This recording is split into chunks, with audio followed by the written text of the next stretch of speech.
Selamat datang di Madiun Official.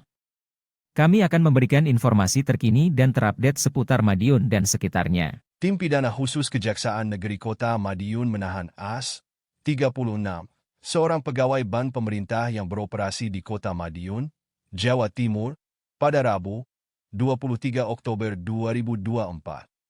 AS ditahan setelah ditetapkan sebagai tersangka dalam kasus korupsi pemeliharaan barang dan inventaris ban pemerintah dengan kerugian negara mencapai 2,8 miliar rupiah.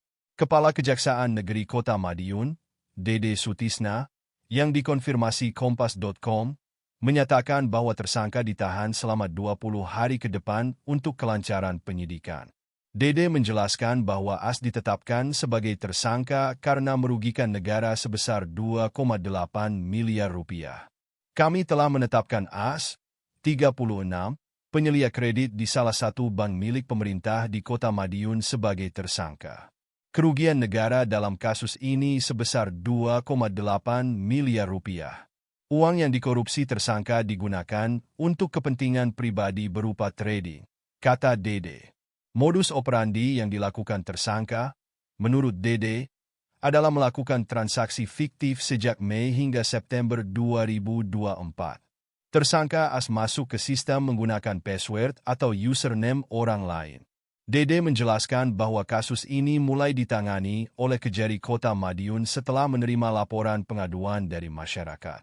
Dari laporan tersebut, penyidik bergerak cepat melaksanakan penyelidikan yang pada hari Jumat, 18 Oktober 2024, ditingkatkan menjadi penyidikan. Pada hari ini, kami menetapkan tersangka dengan inisial AS. Tersangka sebagai penyelia kredit melakukan aksinya di luar ranahnya, kata Dede. Dari tangan tersangka, penyidik menyita sejumlah dokumen, buku tabungan, dan aset. Dede menegaskan bahwa uang yang diambil tersangka berasal dari anggaran pemeliharaan barang dan inventaris kantor bank tersebut, bukan dari uang milik nasabah.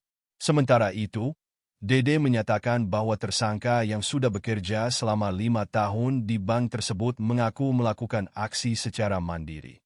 Namun, jika ditemukan perkembangan yang menunjukkan adanya keterlibatan pihak lain, maka akan ada penetapan tersangka tambahan. Untuk sementara, dia bermain sendiri.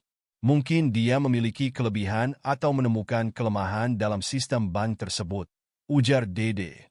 Tersangka dijerat dengan Pasal 2 dan Pasal 3 UU No 31 Tahun 1999 junto Pasal 64 KUHP tentang pemberantasan tindak pidana korupsi. Sesuai pasal tersebut, ancaman hukumannya maksimal 20 tahun penjara. Terima kasih telah menyaksikan. Jangan lupa untuk like, komen, dan subscribe supaya tidak ketinggalan berita tentang Madiun dan wilayah sekitarnya.